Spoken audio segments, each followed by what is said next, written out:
Democrats do not support the partisan Republican spending bill because it continues to gut the health care of the American people. Our country is in the midst of an unprecedented Republican health care crisis. Republicans have enacted the largest cut to Medicaid in American history. Millions of people will lose access to care. As a result of the Republican One Big Ugly Bill, hospitals, nursing homes, and community-based health clinics are closing all across the country, including in rural America.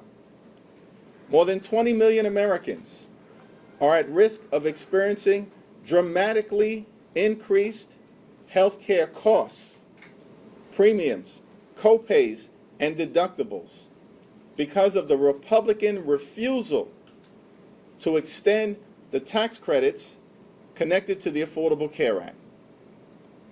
Medicare is facing a $536 billion cut at the end of the year as a result of the One Big Ugly Bill that Republicans jammed down the throats of the American people. Now think about this. When the stakes are this high, federal workers' paychecks, access to health care, veterans' services, even the smooth operation of national security, doesn't it seem reckless to walk away? Imagine going to the edge of a cliff, seeing the drop right in front of you, and then deciding to close your eyes instead of taking a step back. That's exactly what this cancellation looks like. And if you're wondering what it means for everyday people, here's the hard truth. When politicians refuse to even sit in the same room, it's not them who pay the price. It's you, the taxpayer.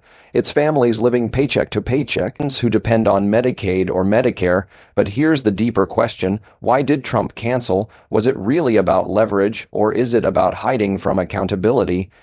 House Democratic leader Hakeem Jeffries wasted no time in calling Trump's move unhinged, saying it's proof Republicans are running scared. And you know what? There's a point to that, because if Republicans were confident their spending bill was the right thing for the country, wouldn't they want to defend it in front of the American people? And at the same time, Republicans have effectively ended medical research in the United States of America, including research for children with cancer.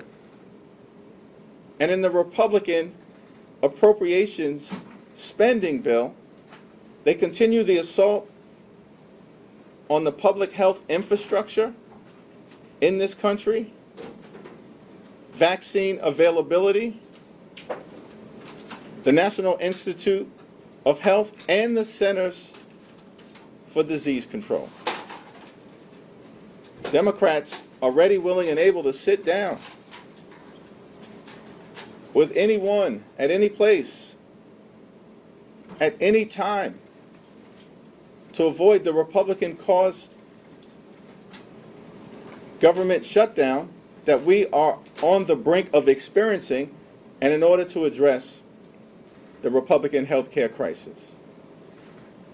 It's clear that Donald Trump and House Republicans and Senate Republicans are running scared, which is why they refuse to even sit down and have a conversation to discuss the Republican government shutdown and the health care crisis that is going to cause people in the United States of America to die because of the actions that Republicans have taken and want to continue to undertake in ways that hurt the people I represent here in Brooklyn and folks all across this country.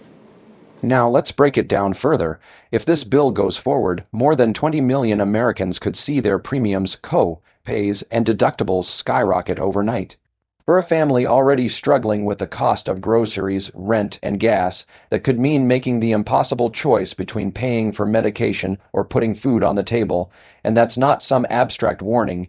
It's a very real crisis that would touch almost every corner of this country. Living in a small town where the only local clinic is forced to close its doors, where would you go if your child got sick? How far would you have to drive for basic treatment? These are the questions families will face if these cuts become reality.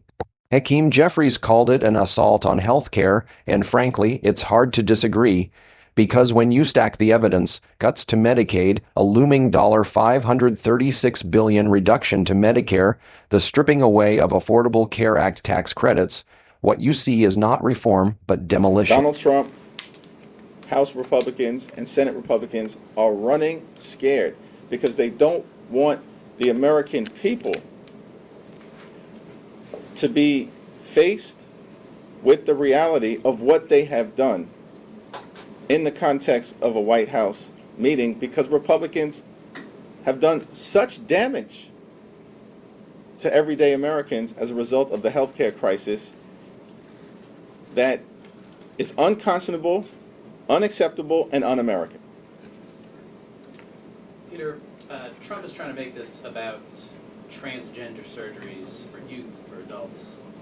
Is that something the Democrats are negotiating on? And is that something you're willing to move on? There is nothing about this moment and the need to fund the federal government that has anything to do with any issue other than the health of the American people, the safety of the American people, and the economic well-being of the American people, which includes trying to drive down the high cost of living because our country is too expensive. Donald Trump promised to lower the high cost of living in the United States of America on day one. But costs aren't going down, they're going up. Inflation is going up. Life has become more expensive in the United States of America because of failed Republican policies, including the Trump tariffs. Donald Trump is trying to hide all of that from the American people, which is why he does not want to sit down and have an open discussion with House and Senate Democrats that can be aired out in front of the American people. The statement that Donald Trump issued today was unhinged, and it related to issues that have nothing to do with the spending bill that is before the Congress and the need to try to avoid a government shutdown. Nothing to do with transgender issues or any of the other wild things from the standpoint of what actually is under discussion in the context of this meeting. Democrats say their position could not be clearer, and honestly, when you hear their message, it's hard to miss the urgency. Hakeem Jeffries laid it out in just 8 words: cancel the cuts, lower the costs. Save healthcare, that's it. Simple, direct, and in a moment where millions of Americans feel like Washington is drowning in endless spin and double talk, this clarity stands out like a bright light in the fog. The Democrats are drawing a hard line: no deals that gut Medicaid, no compromises that slash Medicare, and absolutely no support for a spending bill that drives health care costs through the roof. Their rallying cry is not just about politics, it's about survival. Leader Schumer and I sent a letter that we publicly released on Saturday that made clear what the stakes are for the American people. And it related to the Republican health care crisis. The attack on Medicaid, the attack on Medicare, the attack on the Affordable Care Act, the attack on our hospitals, nursing homes, and community-based health clinics, and the attack on medical research. Period. Full stop. What is the top priority for you then? I mean, in negotiations, is there one, what's the goal here? Our top priority is to make sure that we cancel the cuts, lower the costs, and save health care for the American people. That's 8 words. Not difficult for Donald Trump to process. Cancel the cuts, lower the costs, save health care. 8 words. And we've been very clear that if Republicans want to go it alone, then go it alone. and continue to do damage to the American people. But as House Democrats, partnered in lockstep with Leader Schumer and Senate Democrats, we are not going to participate in the Republican effort to continue to gut the health care of the American people. That's immoral. And we want no part of it. Question? This is off topic, but last night, former Vice President Kamala Harris, in talking about the mayoral race here in New York City, said that Zohran Mamdani is the Democratic nominee and he deserves the support of the party.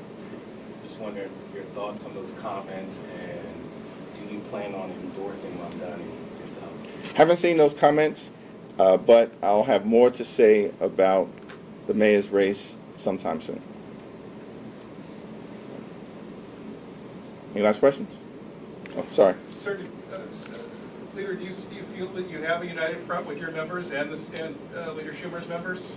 The Democrats in the House and the Senate are united in our fight to protect the health care of the American people and push back against this partisan Republican effort to continue to jeopardize lives. The Republican assault on the health care of the American people is unprecedented. We've never seen anything like it. It's a Republican assault on urban America, an assault on rural America, an assault on small town America, an assault on the heartland of America, and an assault on black and brown communities all across the United States of America. We've never seen anything like it. And people are going to die as a result of the Republicans' continued efforts to gut the health care of the American people. And Democrats have been crystal clear. Our position is not complicated. Cancel the cuts, lower the costs, save health care. You mentioned that House Democrats will be back in Washington on Monday and Tuesday, even though there aren't any votes. What can we expect to see from House Democrats besides the private meeting that you all want? Well, we will reconvene in Washington on Monday, notwithstanding the fact that Speaker Mike Johnson has recklessly canceled votes because Republicans clearly are driving the country toward a painful government shutdown, which for the life of me cannot be explained, because Republicans have been spending all year saying they have a mandate and they control the House, the Senate, and the presidency. And yet Republicans don't want to do their job and then act like Democrats are unwilling to fund the government. Of course we want to fund the government, but it has to be done in a way that is consistent with the health, the safety, and the economic well-being of the American people, period, full stop. And the assault on health care is one that we cannot participate in. And there are Republicans in the Congress, like Senator Lisa Murkowski, and Congress members, including Jen Kiggins, who recognize that something needs to be done to address the fact that millions of Americans are about to experience dramatic increases in their health care premiums, co-pays, and deductibles. Republicans in the House and Senate recognize that. That's the reality that we face because of the damage that Republicans continue to do to the health care of the American people. So we will be in Washington next week, ready, willing, and able to do our jobs. Shame on the Republicans for skipping town, canceling votes, walking away from meetings, and being unwilling to even be present in Washington, D.C. to vote to keep the government open. Thank you, everyone. Does it feel strange to be on the other side of this now? Clean CR? This is a dirty CR as far as we're concerned. It's a very dirty continuing resolution we voted against. Let me make that point. Please. The partisan Republican spending bill is a dirty bill. It's not a clean bill. It continues the Republican assault on the health care of the American people. What about that is clean? Democrats voted against the partisan Republican spending bill in March because it represented an assault on health care, veterans, housing, and nutritional assistance. We voted against the Republican spending bill in March.